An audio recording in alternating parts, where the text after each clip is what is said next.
is Brian sort of like the eminence grise who reads a script and says, do this or that, or? Brian's also like a Godfather figure for us. You know, I mean, it's like this sage of all show business. And so when we need to go to the Godfather, we go to the Godfather. I mean, you know, he's on our project and we call him, and I know him by name.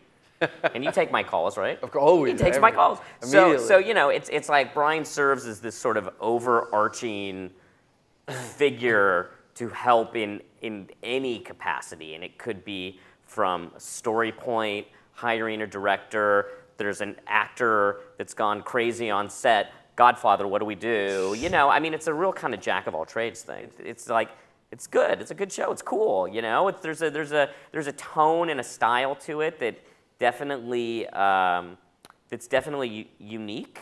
That kind of creates kind of its own world a little bit in the production design, and I think that the King Lear, Wine and Winter, Game of Thrones element to it, and we talk about Game of Thrones a lot in the writers' room, is a big part of the success of the show because it creates this mythical storytelling.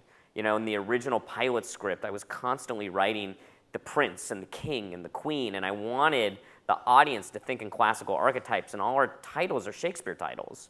And there's a Shakespeare quote on the cover of every script page. And I did that so that the cast and crew would never forget that we're telling a classical story. So literally every script, there's a Shakespeare quote right on the script page. And it's just a little reminder that, you know, like we're doing hip hop and it's badass and it's cool and it's urban, but don't forget the Game of Thrones, King Lear part of the story.